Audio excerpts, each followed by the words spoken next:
अस्सलाम वालेकुम दोस्तों, उम्मीद है सब लोग खैरियत से होंगे। आज वीडियो बनाने का मकसद आपको आगाह करना है कि एक तो पानी लगाना है, पानी में जो खाद देनी है एक गवारा पाक अरब की कैल्शियम अमोनियम नाइट्रेट, और दूसरा अकाउंट को फॉलो शेयर और कमेंट्स करना मत भूलिएगा। वीडियो को आखिर तक देखना है और आज आपको गवारा के फ़ायदे वगैरह बताऊँगा। तो चलते हैं इंशाल्लाह, आपको मैं दिखाता हूँ गवारा के फ़ायदे। और देखें ज़रा, आज जो देनी है यानी कि फ़ी एकड़ में 2 बैग देने मैंने, यानी कि 100 किलो देनी है। पाक अरब की है ammonium nitrate, calcium ammonium nitrate. एक तो इसमें कैल्शियम भी है, अमोनियम नाइट्रेट भी है, ठीक है। और दूसरा नाइट्रोजन 26% है। नाइट्रोजन का काम आपको पता है कि दो तरह की होती है, एक यानी कि दो तरह, एक नाइट्रेट होती है और ये ज़मीन की ज़रख़ेज़ी के लिए बेहतरीन है, जो है कैल्शियम अमोनियम नाइट्रेट। अब इसके अबाउट मैं आपको बताने वाला हूँ। पहला फ़ायदा तो ये है कि एक तो ये ज़मीन की ज़रख़ेज़ी, ज़मीन की सेहत के लिए बेहतरीन है, ठीक है।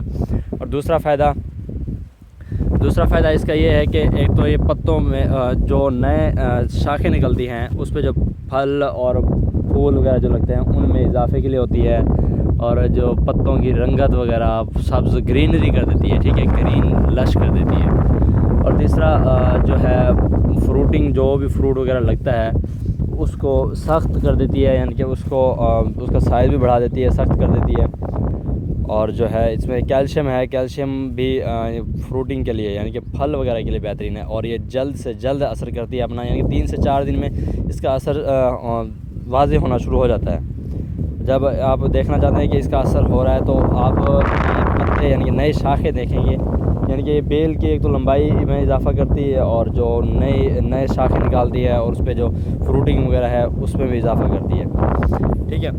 और बाकी जो है एक तो इसका जो असर रहता है 10 से 12 दिन रहता है। 10 से 12 दिन के अंदर ये कंप्लीट अपना असर दिखाती है, यानी कि पत्तों की ग्रीनरी में और उसके फल फ्रूट में और फूल वगैरह में, फ्लावरिंग वगैरह में बेहतरीन असर कारआमद साबित होती है, ठीक है। ये हम 2 बैग दे रहे हैं फ़िलहाल, यानी कि एक तो सस्ती भी है और दूसरा बेहतरीन है, कैल्शियम अमोनियम नाइट्रेट। और जो इसमें नाइट्रोजन है, नाइट्रोजन एक तो शाखें वगैरह निकालता है, और इसमें और दूसरा कैल्शियम नाइट्रेट है, अमोनियम नाइट्रेट है, वो भी इसी काम में आता है। और ज़मीन की ज़रख़ेज़ी, इसके पीएच को कम करके ज़मीन की ज़रख़ेज़ी भी बेहतरीन बना देता है, और इसमें जो जड़ें वगैरह हैं उसको मज़बूत कर देता है। बाकी आपको दिखाते हैं मज़ीद। अब जो यानी कि ये खीरा अब इतना है ना, ये देने के 2 दिन बाद ये तैयार हो जाएगा। अब जैसे ये शाखें निकल रही हैं, ये शाखें निकली हुई हैं, अब शाखों पे फ्रूटिंग है इस वक्त, ठीक है। तो ये खाद देने के बाद 2 दिन के बाद इंशाल्लाह फुल फ्रूटिंग पे आ जाएगा और फल पे आ जाएगा। ये देखिए माशाल्लाह से। अब ये जो शाखें निकली हुई, ये तो निकली हैं उससे, क्योंकि पिछली दफ़ा जो दी थी उसमें भी नाइट्रोजन थी और इसमें भी नाइट्रोजन है। नाइट्रोजन शाखों में बेहतरीन कारआमद साबित होती है। ये देखें, फ्लावरिंग चेक करें, इस तरह फ्लावरिंग अच्छी हो जाएगी। ये देखें, ये मैं फोकस करता हूँ कैमरे को, ये कैप्सूल निकल रहे हैं, जड़ों से कैप्सूल निकलना शुरू हो गए हैं माशाल्लाह से। ये देखें माशाल्लाह। अगर आप चाहते हैं कि हमारी फसल और दिनों के अंदर, 1-2 दिन के अंदर अपना रिज़ल्ट दे और यानी कि फ्रूटिंग पे आ जाए फ़ौरन, तो आप बिला झिझक यानी कि विदाउट एनी हेजिटेशन आप वो गवारा यूज़ कर सकते हैं। गवारा भी हम तो यूज़ कर रहे हैं। ये देखें माशाल्लाह से, ये एक तो उसके संगराल।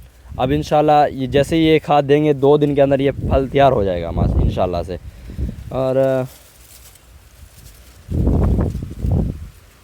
बाकी रही बात स्प्रे की, इंशाल्लाह स्प्रे भी कराएंगे। ये कल चुनाई कराई थी, करेला रह गया था, ये चेक करें। कल जो चुनाई कराई थी उस चुनाई के बाद भी तकरीबन हमने 15 से 20 शापर निकाले हैं, जो कि लेबर ने सही तरह काम नहीं किया था कल। बाकी अल्हम्दुलिल्लाह फसल बेहतरीन खड़ी है अभी भी माशाल्लाह से। और ये देखें, नए शाखें निकली हैं, नए शाखों में फ्रूटिंग चेक करें माशाल्लाह से, आप चेक करें अल्लाह के करम से। और इंशाअल्लाह मज़ीद जो आज खाद देने वाले हैं इससे कमाल रिज़ल्ट मिलेगा। ये देखें माशाल्लाह से। इसको ऊपर इसलिए नहीं कर रहे इन शाखों को, क्योंकि जो आजकल हवाएं चल रही हैं, फुल तेज़ हवाएं चल रही हैं। ये देखें फुल तेज़ हवाएं चल रही हैं और हवाएं भी गर्म है। ये देखें, कल वाले करेले रह गए थे। अगर इन शाखों को ऊपर कर देते हैं तो ये अपना यानी कि टेम्परेचर नहीं बर्दाश्त कर सकेंगे और इनमें जो भी स्टोमेटा होता है, स्टोमेटा अपने सुराख वगैरह बंद कर लेता है। तो जैसे सुराख वगैरह बंद करता है, ऊपर से पत्ते वगैरह मुरझा जाते हैं और यानी कि फसल तबाह हो जाती है। बाकी मिलते हैं इंशाल्लाह नेक्स्ट वीडियो में।